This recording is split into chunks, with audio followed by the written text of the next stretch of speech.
All right. Welcome, everybody, to the Live Courageously podcast show, number 14 of 2022. So, this show started when I got this strong feeling or urge one night to start a podcast show when I was up in Calgary, kind of filming up a feature film, Left Behind. And so I felt this strong need to share the stories of some of the amazing, courageous friends that I'm honored and know and have in my life. So I chose the title of Live Courageously because that has been the conscious theme of my life for the last 2 years since the beginning of the pandemic in 2020. And it's also, I guess, been an unconscious theme for most of my life. And if you haven't seen the previous 13 podcasts that I've done with some of my amazing friends sharing their powerful stories of overcoming all odds and going on live to live their best life, you can watch them on my Live Courageously YouTube channel. I recommend you check them out. Binge watch them if you got nothing else to do. It's better than Netflix, and really it is. But and also you'll get a free dose of inspiration and courage. So interestingly, since I started this podcast show in 2022, I keep meeting and becoming friends with some even more courageous people to have on the show in the future. So stay tuned to meet some of the great people in my life every week. And I've now pivoted to doing the show twice on Sunday. So I do a 2 o'clock and I'll do a 4 o'clock because I just got too many friends that I have to introduce to you. So it's just going to take, I got to do more shows. So there we go. This show, what is it about? It's about faith over fear. I believe fear is just a reaction, but courage is a choice. And I suggest that you need to consciously choose courage to get through life and to deal with what life may throw at you in the future. And there's many types of courages. And I'd like to share 6 types that I've come across from a post online. And those are physical courage, social courage, moral courage, emotional courage, intellectual courage, and spiritual courage. There's all different types of courage. Sometimes it's big, sometimes it's small little moments of courage that get you through the day or get you through an experience. So I just encourage everybody to adopt the spirit of courage in the face of any and all fears. And so today, let me introduce you to my guest and friend, Renee Reiscdh. And Renee has cultivated and inspired individuals and teams for over a decade.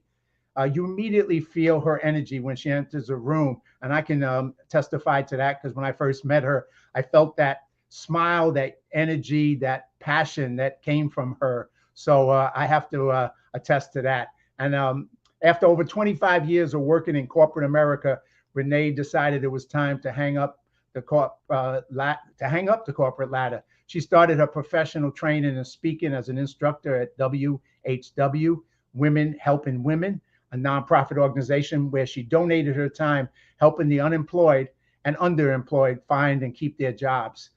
Renee has received numerous awards over the years for bringing her teams to the #1 position. Both her years and experience in the corporate world have taught her that in order to move the bar and increase profit, you must invest in people. And that's a point I think is really, I would echo that point, invest in people. And after suffering a devastating illness that took away her voice, then a few years later, she had the loss of her best friend and then the loss of her father. And in the middle of that, Renee decided to follow both of their examples to never give up. And she'll be sharing that story with us today. So now that legacy is how Renee has chosen to live her life and help others, showing them that just when they feel life is closing in on them or closing in on you, there's always a way out. So today, Renee is a 4 times #1 best-selling author of Finding Your Voice, and speaker and transformational mindset coach, and a creator of the VOICE or Voice Blueprint. She works with those suffocating in silence to find their true voice so they can express themselves with confidence and go from surviving to thriving.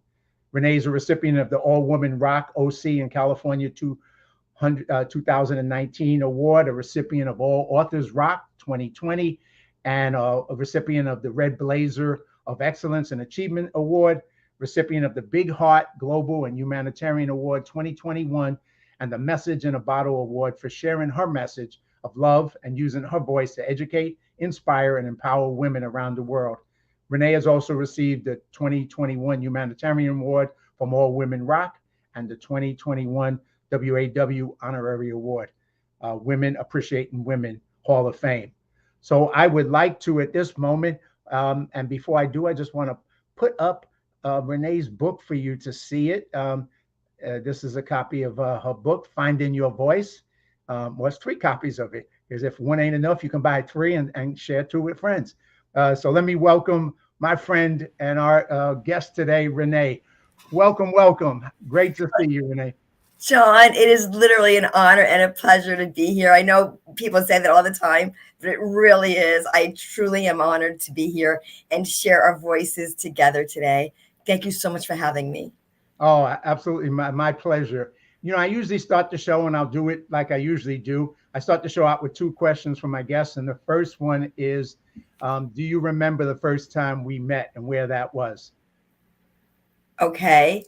Yeah, yes. It was in LA. It was at Ryan Long's. He had guest speakers Uh-huh. coming up. You and I were sitting at the same table, and I'm literally having a flashback right now of that, like where I was sitting and where you were sitting. I know exactly where I was sitting. You were sitting across from me, and we struck up a conversation. Of course, I couldn't help but hear your accent. Like I don't have one either. By the way, I don't have Wait, one either. you mean my California accent? And mine too. My California accent as well. It takes much to know one, my friends. Yes. And so I honed in on that as soon as we said boo to each other, and we started talking. My parents are from the East Coast. I'm from the East Coast, but you're from the South Bronx, and my parents are both from there. My dad is watching over from heaven, I'm sure, and my mom shortly after this live interview. So I'm excited about that. Yeah, I do remember with City Gala, and it was, I'm like yourself. I go through a lot. I go through a lot of different events, groups, tribes, things that I belong to, and you know, in the field of transformation and inspiration, motivation, that was something that kind of connected us. We both ended up there. And the one thing I say, and this may be true for you as well, when you attend all these things, you meet a lot of people, so many people. But there's some people you connect with, and the connection goes, and you stay in contact with because of that connection. And like I said, when I introduced you, I mean, your smile, your energy, your passion, came across, and that's something that just kind of clicked with me. And so obviously, we got to know each other. We got to then attend other events together and see each other again and again over time. So it was a pleasure. Definitely a good connect to be made in life. Thank you so much, John. Back at you. Absolutely. And I do want to say, I mentioned Ryan Long. He is no longer physically with us, but what he brought to everybody in the humanity that he brought forth and all the different events that he ran will always, it's part of his legacy, will always be a fond memory for me. And it was because of the connection that he brought us together, that he had those events, and so many other people that I had the honor and pleasure of meeting in my own journey. So I am just grateful to him for that and so much more. So Yeah, and I met a lot of great friends for life through those events as well. So yes. the next question I ask for you, Renee, is the other one is, what does living courageously mean to you? And I have a quote that I saw from you, but I just throw it at you first, and then if I need to bring that up or share that, I will. Go ahead. Okay. Uh, I do my own quotes now. Back in the day, I was taking other people's quotes. I'm like, I got my own. I'm putting my own in. I do quotes every day, inspirational and motivational quotes. Living courageously is, I say this, actually, it was a quote that I put today. It was like stepping out of your comfort zone and into your confidence. And I think, not I think, I know, courage and confidence. I literally just did a workshop on this on Friday. So the timing of this interview, I didn't know this question was going to be here. But that's the universe, right? It lines up when it's meant to line up. And with courage, you find confidence. And living courageously, I think, goes hand in hand exactly with that. Because when you step out of that comfort zone, I call it the uncomfortable comfort zone, because we get comfortable in a place that we really shouldn't be in because we know what we have. We don't know what's ahead of us. So we stay in that comfort area. But living courageously, to your point, is stepping out, like dipping that toe in the water and going, what if?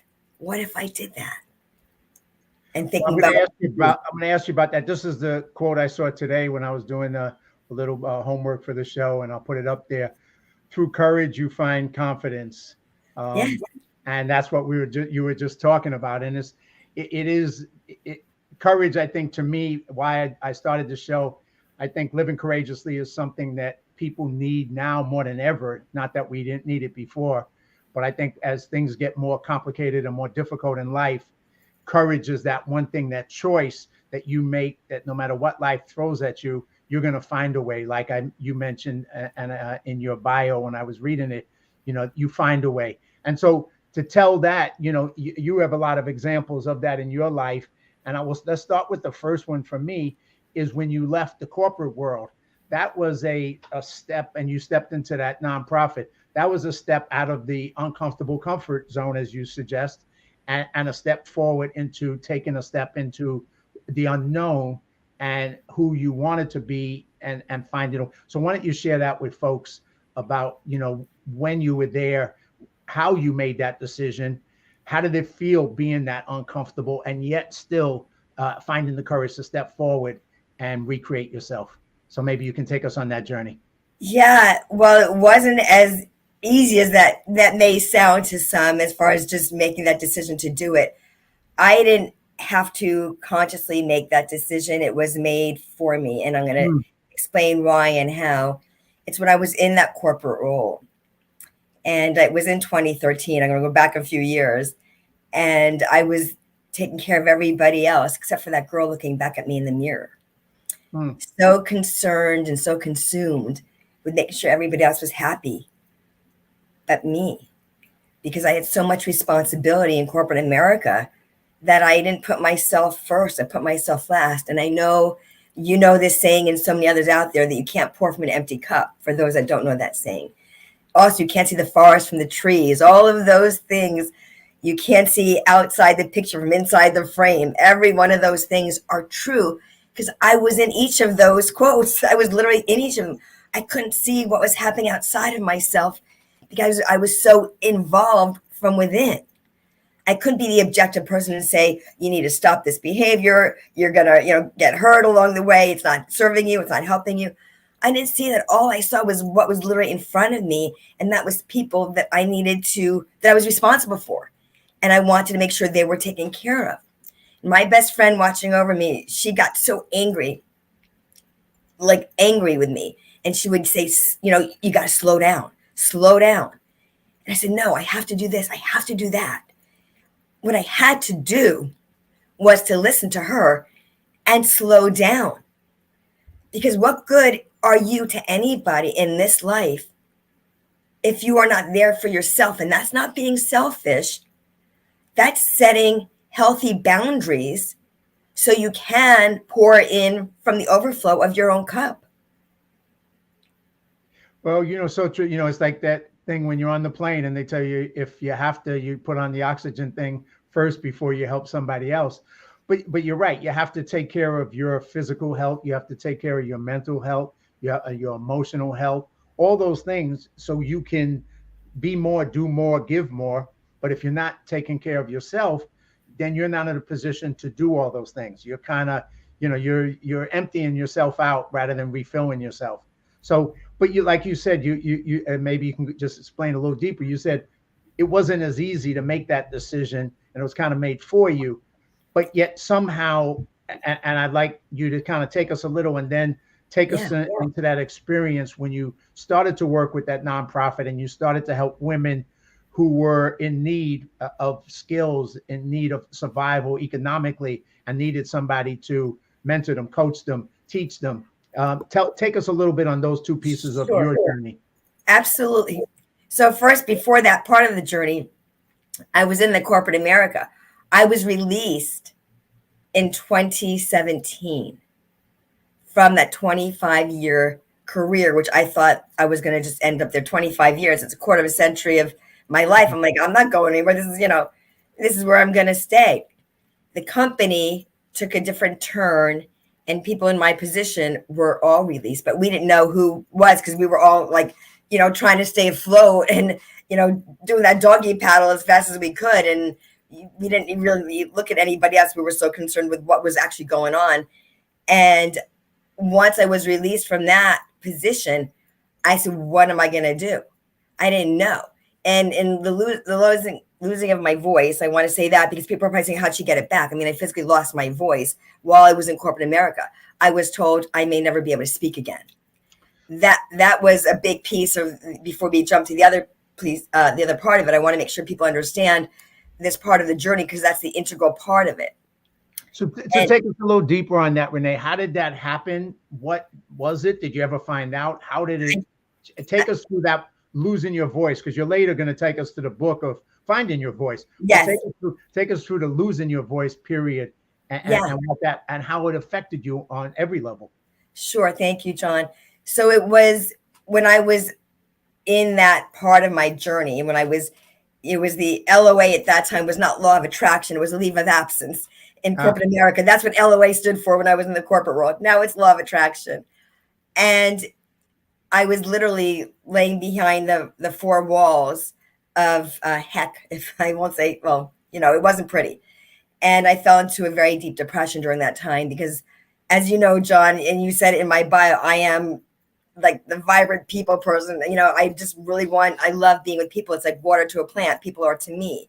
I thrive when I'm with them because I love interaction and engaging with them.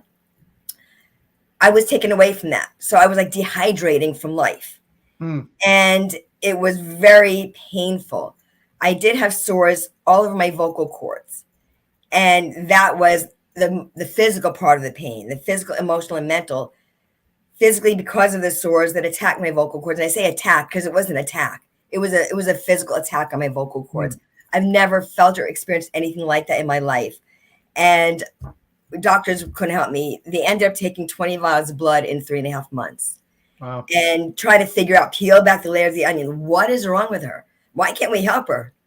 It would have been great if they said, here, take 2 pills and call me in the morning. Let's, take this for 10 days and we'll check back and see how you're doing. That would have been wonderful. Sure. It wasn't like even gargling with salt water. That, none of that, because it was a viral infection. And as we know from this time of this interview, during the COVID crisis, that it's a viral infection. They can't just say, take 2 of these, take this for 5 to 10 days, and, we'll see how you're doing. So They kept sending me in for more blood work. I couldn't pick up the phone because I had no voice, but it was always the doctor's office saying, go for more blood work. I'm like, what more can they take from me? I was like withering away. I couldn't eat. I couldn't drink. I couldn't swallow my own stuff. So it was painful in many ways. I don't want to stay on that point. What I want to say, I want to bring the audience to that, to understand where I was to where I am now, and not to suffer in that pain, but from your struggle comes your strength. Right. Obstacles come your opportunities. And I didn't realize any of that at the time I was going through it. But I also know when you're brought through something so painful, there's a purpose. And my purpose is far greater than me. And it's to serve, as you said also in my bio, those suffocating in silence to expressing their true voice with confidence. And when you have that courage and confidence, as we're talking about, living courageously, you're able to step into a part of you didn't even know existed. Because you weren't the same person. You aren't the same person today as you were when you went through that part of your journey. Renee, all that is so true. And then the other piece of it is, like you said, you didn't know that while you were going through it. You didn't.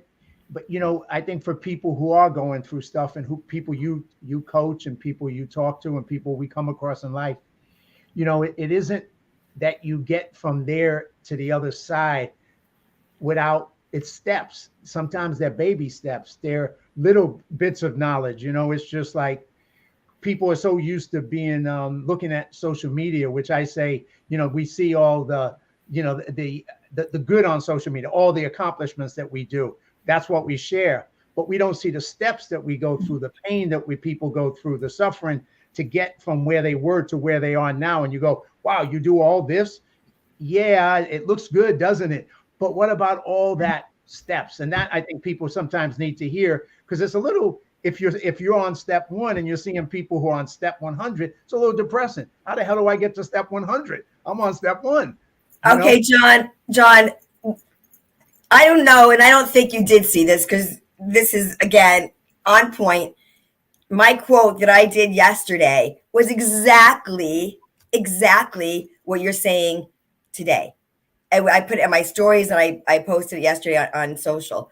It was that somebody else's REEL is not REAL of life. The Mm, real that you are seeing is not the real in reality. right. We're seeing their highlight reel. That's right. Exactly what you said. I mean, this is we couldn't have I planned did, this better if we we did tried. not, we did I not know you didn't. prepare I this. know. We did not see this. We didn't make this. I know. But I you're know. right. That's keep going with that. I'm like, I know you didn't see because I didn't see your name on the people that saw the post. That's what I'm saying. That we're so John. This is us. We're very aligned. It doesn't matter if we talk or see each other. When you're aligned with people, you have your tribe. It just is. It doesn't have to be a certain time or whatever. It is. It is the right time and space. So amazing. Yeah, but it's very true that people aren't going to post all the stuff they're going through. That woe is me stuff. They want to say, hey, look at me. Look at me, follow me, look how wonderful everything is. It's like, do you have any idea the stuff that it took to get there, or the behind the scenes of maybe the struggle that they're actually going through? My friend on Twitter, and I was on a clubhouse room with her yesterday. I popped in because I saw her and I know she was going through something. So I only did it to check in on her. And we ended up having this room together where I was moderating with her. Wasn't the intention. When you go to check in on someone, you never know what's going to happen. And she had done a poll about people's, and it was actually for women and their biggest opportunity that they're looking for it's for business women. And I know this is for men too. And they said courage.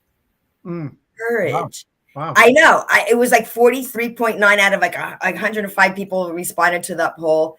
And she's got a huge following. I'm surprised it was only 105 that responded. Maybe it was a shorter amount of time that she did it. I don't know. But even still, the fact is, in that amount of time, 43.9, it was courage that they're not going to say, this, I'm nervous about this, or I have a lot of trepidation around that, because you're not going to put yourself out there and say that. Nobody wants to say that. This scares the crap out of me, or I'm afraid to do this because I don't know what people are going to think or say or judge or fill in the blank Right. about me, and then you're afraid to say it.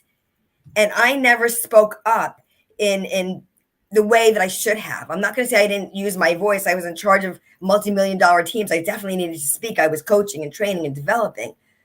But I was for them, not for the person who needed it to grow myself in the way that I needed to grow in another way. Yes, I was managing and directing and doing everything I needed for the teams as well as corporate. In the corporate world, I was helping them.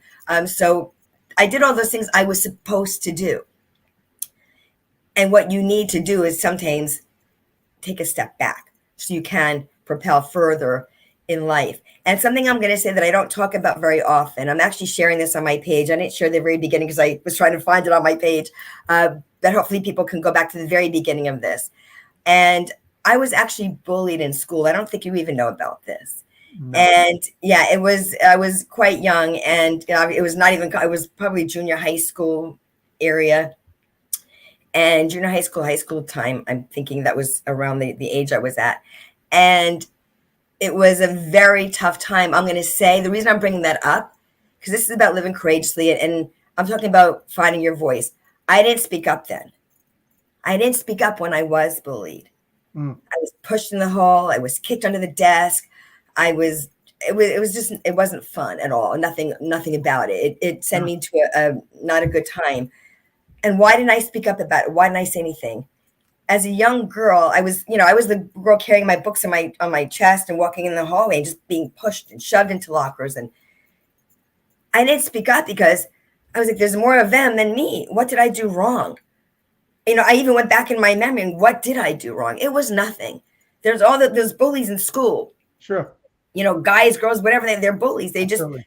That's how they were trying to gain their own confidence. That's their own journey. That's not the way you live and you gain confidence in life, by pushing others around, whether it's verbally or physically. That's not the way to make yourself puffed up and feel better. Indeed. And that wherever those people are now, I don't know where they're at. They're not in my life right now, thank goodness. But I go back in my mind and think, about this and finding my voice. I think losing it was when I was a young girl, when I didn't speak up then. And then, in the corporate world, when I didn't speak up when I was supposed to speak up, I was always that people pleaser, wanting to make everybody else happy. And I didn't care that maybe I wasn't as happy, but somebody else was. That's not the way to live life. That's not living courageously. That's not speaking your voice or setting boundaries. So for you, Renee, you had that period where you experienced loss of your voice, loss of your friend, loss of your father. So you experienced loss, and then in it, you mentioned about how you modeled them to get through and not give up and not. So share that, because we're talking about somebody at step one in a way that maybe not step one, but you were at a step where you had loss, physical loss, emotional loss, friends and family loss. Yes. And yet you had to step forward, and that took courage to step forward. And it wasn't an easy, and you didn't have to. Some people don't, unfortunately. Some people retreat and go back into, and their life becomes limited, and they go into that and they stay in that place because they don't have the ability to, or make the choice to go forward, even though it hurts, even though they're in pain, even though they don't know what to do. It's like, I don't know what to do, but I'm going to go forward anyway. So tell us your experience, your lessons. And I know you share that when you speak and you write, but share it with our audience a little bit. Something I want to add to that. My mom and I were, again, you didn't know this. You were not here yesterday. I know you weren't here. My mom and I were having this conversation last night about this. Amazing, John. Your questions are like so incredibly on point. And it was about the courage, and in finding that, the courage and the confidence. We're talking about having the courage first, and that helping you gain the confidence in stepping into the things that you think you can't do. That quote from Eleanor Roosevelt, which I actually had put in my book, and I'm going to actually read it. We're going to share about that in a minute and answering your question. And sure.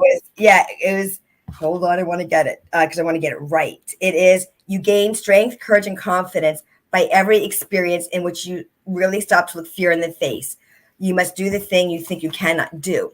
So what I will say, and you asked the question about my dad and my best friend and where I was at with that, the courage, it was somebody else, my best friend, really believing in me and being there for me when I was taken out of society. I was literally taken away. I was locked away for about 4 months because I was told you are no longer allowed to be with the public because I was so contagious. She used to come up my stairs with a mask on. Again, pre-COVID, she got it. She knew I was so contagious.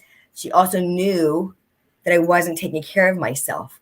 She also knew that I wasn't going to be okay if somebody didn't come and help me because she knew me. And so she would come and deliver food to me and things she thought I could try to muster down. I could barely swallow my own saliva, that she knew I needed help. And when you surround yourself with people that are there for you, unconditionally love you, no matter what, that's when you begin to find your own voice and you start believing in you. Because we don't often see in ourselves what others see in us. So did you, at that point, thanks to her unconditional love for you, did that start to give you that dose of what you needed to start stepping forward? Was that part of your journey, part of your process at that point? Definitely. Definitely she was. I feel my emotions coming up. I can see, yes. I'm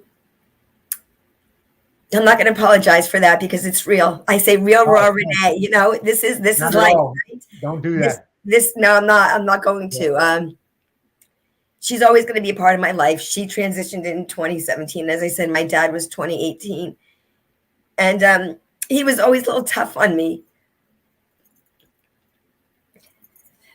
It's okay. I know. Go with your feeling, Renee. Take your time. Take your time. What I will say is his being tough on me was also his way of loving me and showing me that I was capable of things that I didn't know. Mm-hmm.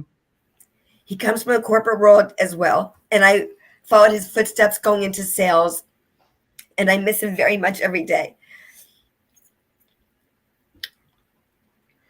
Well, He was also a sensitive one, so he'd be crying too. I'm not well, blaming you, Dad. Don't worry, I'm not blaming you. This is hey, me. This is not you. I'm cool with crying. I do it when it's always needed. And the thing is, what you're saying, Renee, is those people, those moments that touch you, and even if you sometimes don't fully, you may appreciate it. You may have known that he loved you. You may have, but you may not have known it as much as you later get to realize, and then realize the positive impact it has for you as you learn those lessons, and you realize that it's that is, they want more for you, and that's part of love, and it may not exactly be the way you expected it all the time.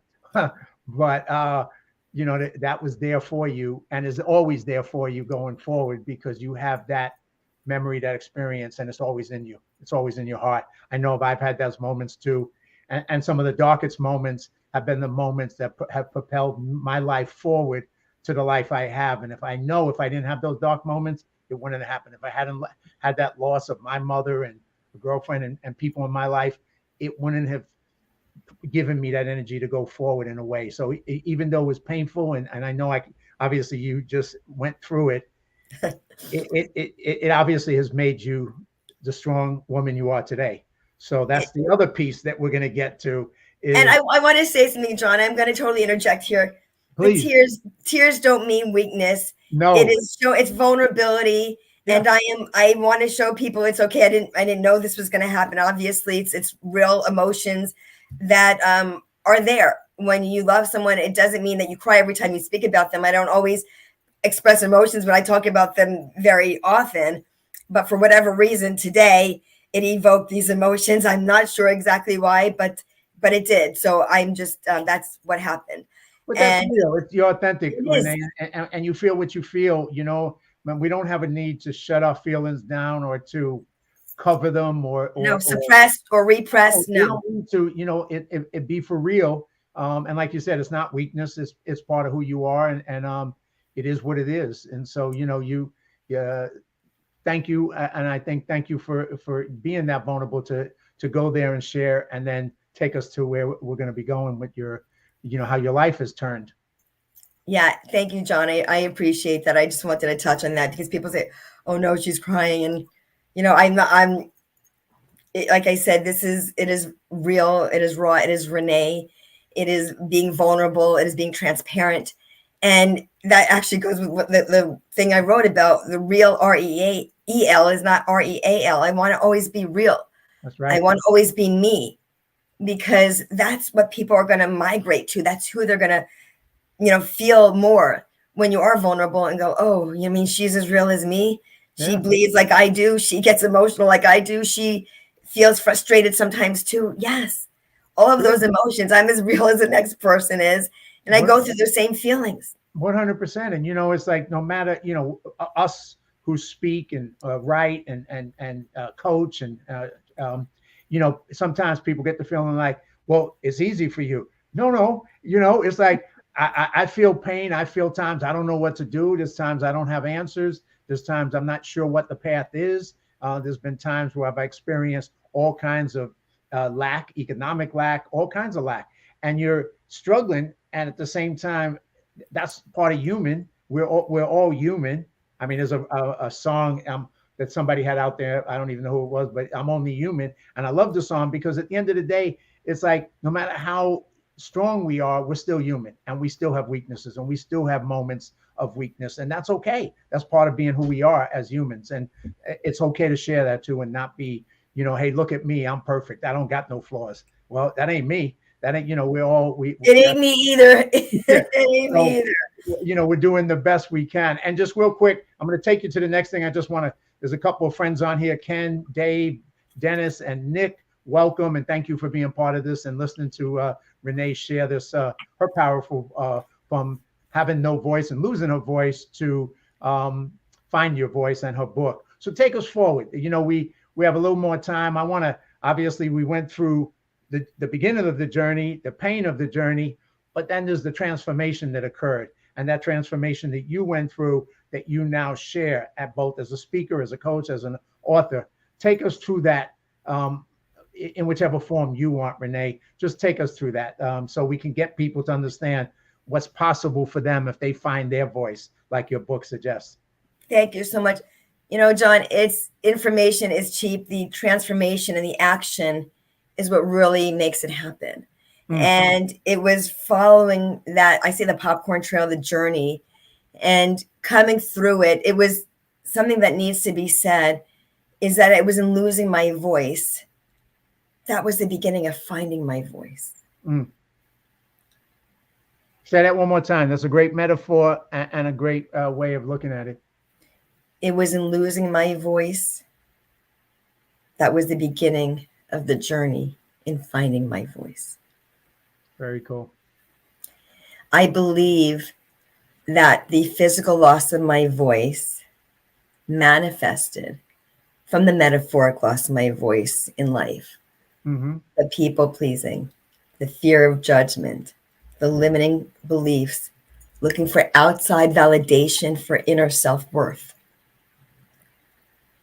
All of those things, I believe, came to fruition while I was running through life. My dad used to say, stop and smell the flowers. I have rose bushes out front. One day before I was going to work in my corporate job, while he was still here, I remember him saying it. I ran to the bushes, the rose bushes, and I remember saying, okay, Dad, I'm stopping to smell the flowers. I'm like, I knew that wasn't what he meant. But it was like my best friend too. Sure. Slow down, Renee, slow down. I have to do this. I always had to do something, the next thing. Right. But you can't. You've got, we all have the same 24 hours in a day. I don't care if you're Elon Musk or whoever you are. You all have, each of us has the same 24 hours. I don't know why I picked him, but somebody that's out there in a big way. Yeah.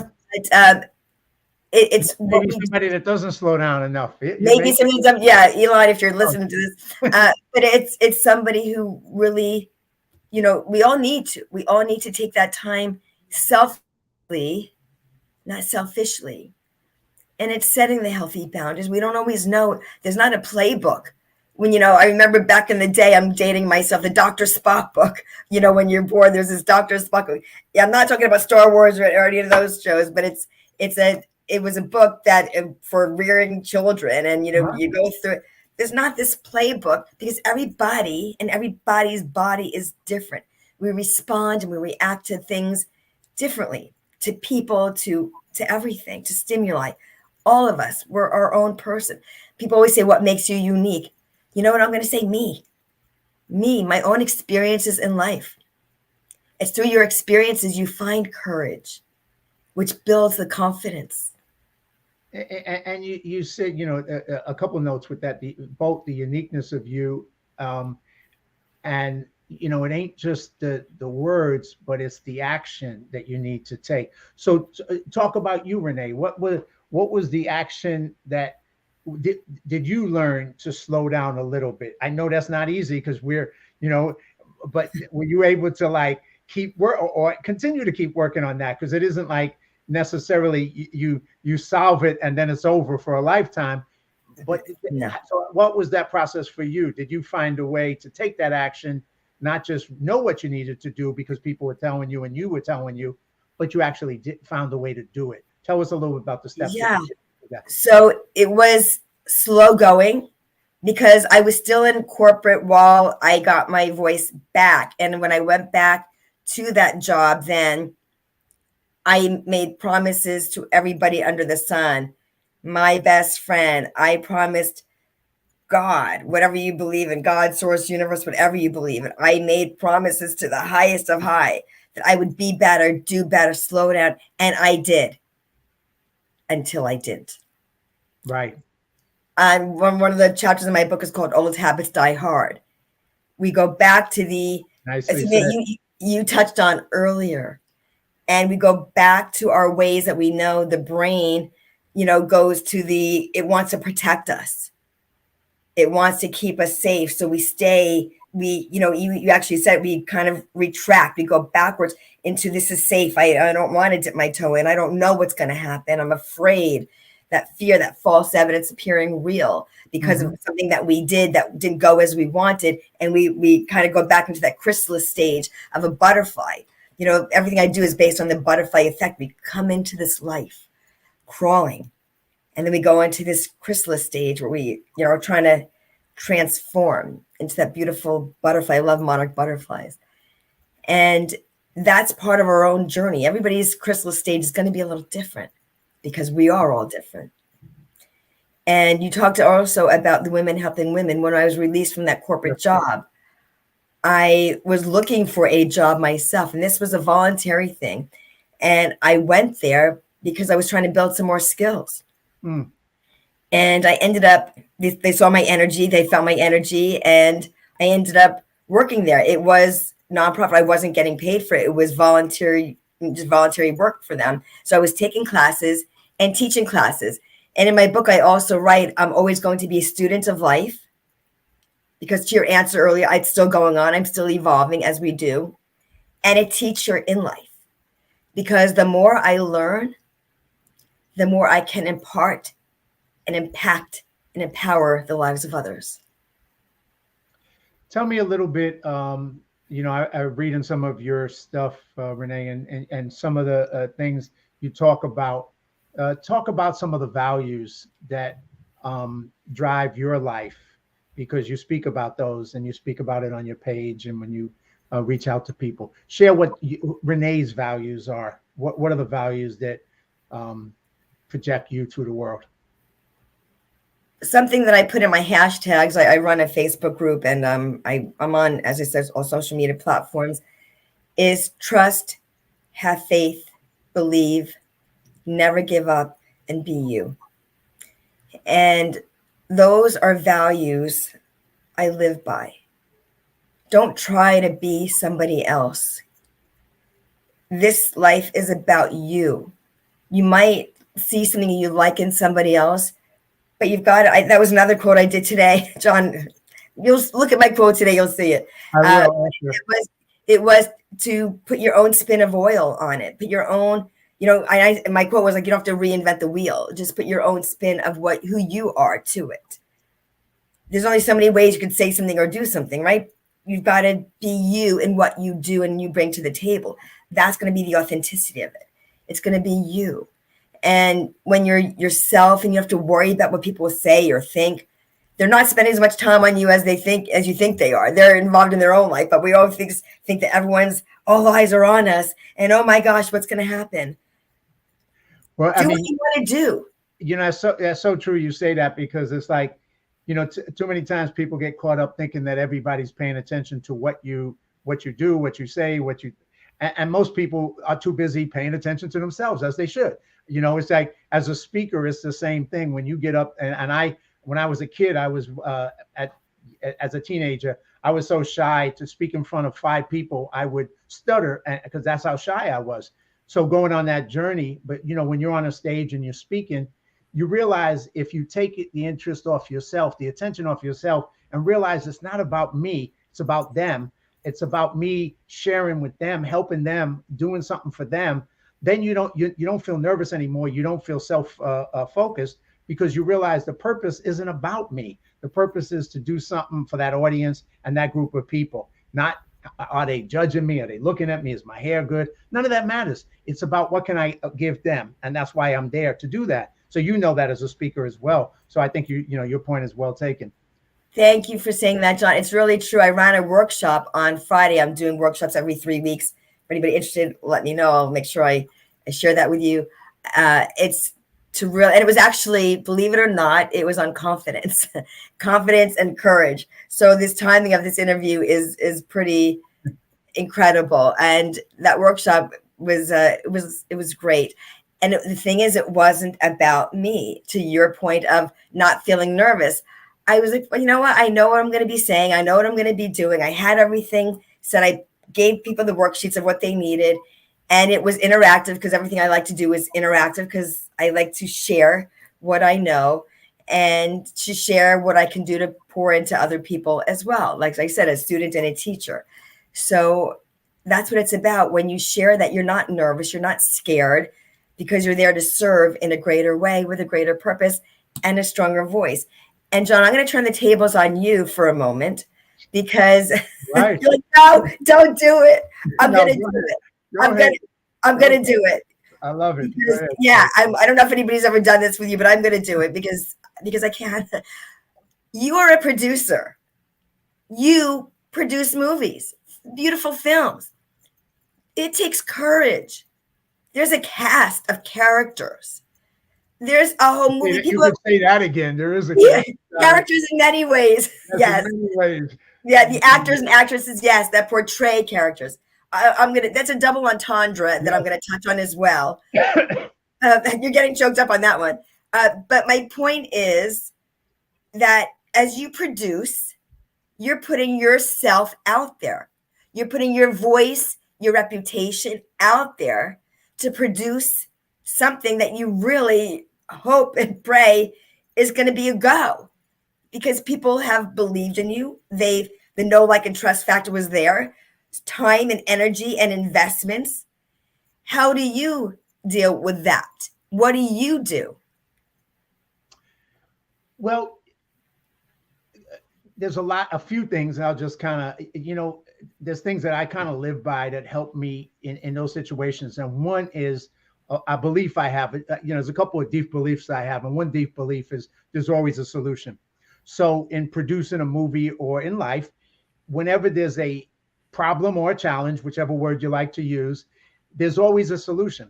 And if you focus your attention on the problem or the challenge, then you waste your time on that. Once you've acknowledged the problem and the challenge, now the question is, let's put all our time on the solution because we need the solution.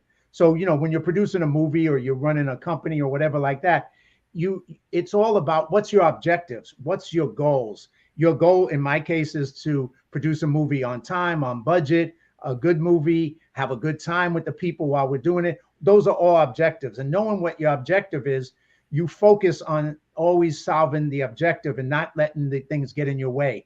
There's always going to be challenges come up. Things are going to go wrong all the time. And it doesn't matter because you're focused on my objective is to get to a finished film that's all those things. And so my goal is to be a leader in that process and to help other people as a leader to show them the way. So when people are freaking out, I got to be calm. When people are like going, this is impossible, I got to say, no, it's possible. So I have to be the voice of the objective, the voice of the solution, while maybe, in those moments, their weaknesses are coming out and I can acknowledge that. But my goal is to not feed into it or not to participate in it because I have a bigger purpose and my purpose is to achieve my objective. And that's what I do. I love it. Absolutely. And that is part of finding your voice and using your voice. And when you said when people are freaking out, what do? You've got to, be the calm in the storm. That's right. And I spoke about the cast of characters. Oh, yeah. This is the double entendre that I was speaking about. We have a cast of characters. We are the main character in our own life. If you could step out of yourself from an objective standpoint, it's not always easy. I can say that because I don't always find it easy for myself personally. And say, okay, what do I need to do and who do I need to be so I can become the person who I want to show up as? And I don't mean showing up in the REEL. I mean the real you, who you want to be and what steps you need to take and what information you need. Knowledge is power, but when you act on that knowledge, that is the empowerment part of it. Yeah, and it really is that action because whatever field it is, if you can read 400 diet books, but if you don't do certain things, you won't lose weight. You can read 400 exercise or health books, but if you don't take action, you won't get healthy. It's always about, you need some information, you need some knowledge, you need those things. But then if you don't take it and apply it and keep applying it and learn what you're doing, what's working, what's not working, shift, pivot, find another way, you're not going to get to the objective because you're going to get trapped up in your head with a lot of information, and information isn't results. Information is just information. Absolutely. And inaction is also an action. Yes. You got to take action and you got to take that and put it into action. And every time you do, You may not get your goal instantly, never get it instantly, but you'll take a step in the right direction because you took that action. If you're afraid of speaking and you go take a class on speaking, if you're afraid of getting outside your comfort zone and you take one of your coaching sessions, that person now has taken a step on the path to getting to where they want to be. It ain't going to happen overnight. They're going to have to take a lot more steps. They're going to have to take a lot more action. And there's going to be times they're going to doubt themselves. And there's going to be times they're going to want to quit and go, I don't want to do this. But if you don't quit and you keep going forward, you get there. But if you quit, you'll never get there. It's that simple. And that's kind of, I'm sure that's a little bit of some of the stuff from when I see your stuff, you bring to your audience and the people that you coach and teach. So Absolutely. Tell me a little bit about, take a little further with it from me. Yeah. And that is absolutely what I coach, what I teach. I love speaking, whether it's in a corporation, because I come from corporate America and it's about taking the inspired action and to be that leader. When, leaders, they develop leaders. You can't just lead. It's not just about leading yourself. It's about leading others and teaching them and being there. When I was in corporate America, I made sure that I was with my team, the people on the floor, to develop them and to find where their opportunities are, to take their strengths and to use it to help them in the way that they needed to help catapult them with their opportunities in each area. So that is something that really supported them. And I love doing speaking engagements and interviews because it's about sharing our voices that we can impact others in a great way. And I also wanted to mention in my book, because we've been talking about it so much. So you saw it in the beginning, John showed it. It's called Finding Your Voice, Unlock Your Chains and Unleash Your Greatness. There it is. Beautiful, John. Yes. That is Newport Beach, California. That is not doctored up in any way. I was literally there on Newport Beach. I took that dress out a couple of days before. And I keep saying, thankfully, that wave crashed behind me rather than on top of me, because that picture would have looked way different. Yes, it would have been a completely different picture. So I'm grateful that I had somebody there that I walked up to a stranger incidentally on that. And I said, I wrote a book. I need some pictures. Can you help me? And he said, yes. So that's how that picture happened. It was many pictures and I chose one. So it was great. In the book, it's really like a journal within a book. They're short chapters. I chose 11 for the divine number of 11 for those spiritual people out there. And it's an 83-page book, which 83 is 11. Again, I couldn't plan that if I tried.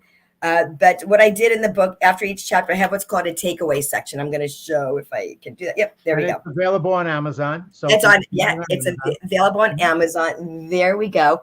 And there we go. It's the takeaway section. So I leave like 3 to 4 line pages. Why do I do that? It's not to fill up all of them at the first time you go through this.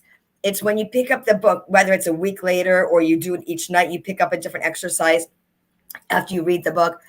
And you see where you are at the first point you answer the question and where you are now. There's a gal that I just recently met on a Zoom call, and I didn't even know who she was. She said, Renee, somebody recommended your book to me. And I said, well, that's great. She said, I have so many books at home. She goes, yours is on my nightstand, and I do an exercise each night. And that has helped me so much in my own journey. I said, that's fantastic. You don't know how what you've done is going to impact somebody else's life. So my point with this book is that you can go back to those exercises and see what day. Today's 8/28 when we're doing this interview, August 28th, 2022. Where were you when you answered that question on this date? 3 months later, a week later, 4 months, 6 months, a year later. Whenever you choose to go back, you can see, oh my goodness, I was at this part of my life, this part of my journey when I first answered this. Because we never give ourselves enough credit from how far we've come. We just look at those REELs of other people and say, oh, I'm never going to be able to do that. Oh, I'm not that person. How am I going to ever achieve that? That just brings you back to the not good enough. That brings you back to, I'm never going to be able to do that. That brings you back to not living courageously. So stop the scrolling, stop the self-talk, which is negative, and be who you are. That's one of the biggest values. Be you. Absolutely. Just want to shout out to Erin, who's a friend of yours and ours online. Erin saying hi to you. She said, hello, beautiful Renee. Thank you, Erin. And a friend, David of mine, Greenberg. Hi, David. Now, the other thing that you talk about, and I just kind of want to reiterate, echo it. is like you talk about always be learning, that you're learning. And I think that's something, I've done close to maybe 50 movies. And, I always say every movie I do, I learn a lot again. And I always look at things that I could do better. I did this, I could do it, I could do it differently. So I'm always challenging myself to improve, never feeling like, well, I've done so much, now I can rest. Well, there's no rest in that's not, I mean, there's no benefit to rest in that part of the world, because it's always good to keep growing. And so the way you grow is by learning, and the way you grow is by being, not critical, but aware of things that you can improve. You can say, all right, I did this, but I could do this better next time. And maybe I should have did this. And I learned from that experience. So we're all in that learning curve. And I think that's what you're encouraging people to go from where they are to find their voice, to improve their voice, to use their voice, to grow into who they can be. So it's a lifelong process. It's not a process. It's not a process that ends. You got your voice. No. Right? It's absolutely, John. I want to add something to that. It definitely is an ongoing evolvement, because as human beings, we're always learning, always be learning. And something that I recently did about 4 weeks ago, I'm just so grateful. My friend Vaughn, he's just incredible. He did my audio. I released the audio, and his studio is close to where I live. And it's Von Foy. For anybody interested, I can make that connection if you're interested in doing an audio. I released the audio version of my book about 4 weeks ago for a gal that was told she may never speak again, to be able to stand in a soundproof studio and release her voice onto the world in an audio book. People, in the beginning of the audio, I kind of kid around. I say, people used to come up to me and say, who's going to do your voiceover for your book? And I say, did you read the title? It's called Finding Your Voice. It's going to be me. Who could it be? And so when you click on the beginning of the audio, and it's not on Audible at this point, it's an audio, a link that literally just takes you right to the book. I mean, you download that. And where is that? Where do they find that? I'll put all the links in the comments. I'll make sure I do that. And also connect with me on my link tree. I'll put my link tree up there too, because it's got the Amazon link. It's got the Audible link, not Audible, the audio version of the book. I've got a complimentary 30-minute consultation if anybody wants to connect. I've also got a Facebook group of over 800 people. Most of them are entrepreneurs. It's Finding Your Voice, Unlocking the Greatness of Entrepreneurs and Coaches, that I do lives in weekly at 11 a.m. Pacific. A lot of things. All my links on social media are there, as well as YouTube. So every which way to connect with me is on my link tree. So I will make sure that is in there as well, and the connection. Yes. Yeah, we'll put it on the bottom of the Facebook Live, and then it'll also, we can put it on the comments on my YouTube channel, Live Courageously. So great. We're coming close to the end. Renee, it's been I think we went on a little bit of a unexpected roller coaster ride here of all kinds of stuff. This is the only kind of roller coaster I will get on. I'm not a roller coaster, the physical roller coaster, but John, I'll go on this roller coaster with you any day. To live courageously, but not on a roller coaster. That's all right. That's cool. That's not a problem. There's some things that probably are better not to do occasionally. But to wrap up, thank you, Renee. Thank you so much for sharing your story, your journey of losing your voice and finding your voice, and all the stuff that you encourage people and encourage them to find their voice, John, being that voice for others. But I want you to wrap it up, because I want you to share whatever you need to say. A couple of people are just saying, thank you, Renee. You're awesome. Renee is delightful. Dave said, Nick said, but I want to let you take the wrap up of this, and then I'll wrap up the show at the end. Well, John, first of all, a heartfelt, gracious, and grateful thank you for having me on your show. As soon as I had popped into the one you were doing a few weeks ago, I'm like, I want to be on your show. I know you. I got your message, your cell. I'm like, I'm messaging you. I knew this was going to be powerful and power-filled. And something that we both have used, the word encourage. The word encourage has encourage. It is encourage. With encourage, you find the strength. You find that resilience. You find that belief. The word believe has the word L-I-E in it. It's lies that we tell ourselves. But I want you to change that story. Flip the switch. It's not always easy because we're programmed to keep playing that tape again and again and again, but then we're not moving forward and stepping into that courage. So live courageously, believe in yourself, have faith and trust the process, that this is a life. My friend Chris Salem always says, trust the process. So shout out to him. But it is trusting, trust, have faith and believe, and never give up, and always be you. So thank you so much for having me on your show. And as you say in LA in your movies, that's a wrap. That's great. That's great. Thank you, Renee. Yeah, I'm so blessed to have you on the show, and appreciate that you've reconnected, saw my thing, and said it, reached out to me, and I'm glad you were able to be on here and share your message of finding your voice, and that message of and courage with everybody here today. So it's been great. I'm sure people are going to love it, and we'll do more in the future. So thank you so much, Renee. Absolutely, my pleasure. Very cool. Best love. Take care. And thank you, everybody, for watching this another episode of Live Courageously. As you can see, I've been one of the things I say, and the reason I did this show is to encourage everybody to be courageous. And Renee just took you through her experience in her life, and what a powerful story of the courage that she has and continues to inspire others with. I just feel blessed that I say I'm one of the richest men on the planet, and not financially, that's for sure, but I am in the amount of people who are like Renee and courageous folks that have been I've been blessed to have in my life, and that I bring onto the show every week, and I keep meeting all the time. And it's just, I'm going to need a couple more lifetimes to be able to get all the people I know on this show, that's for sure. So anyway, thank you, everybody. Once again, the message is, please live courageously, no matter what you're facing in life, whatever difficulties, whatever fears, whatever challenges that are hitting you, that you have a choice. You always have a choice as to how you respond to them. And the choice is to step forward and live courageously. So until we meet again on the next show, take care. Make your life a masterpiece, and God bless.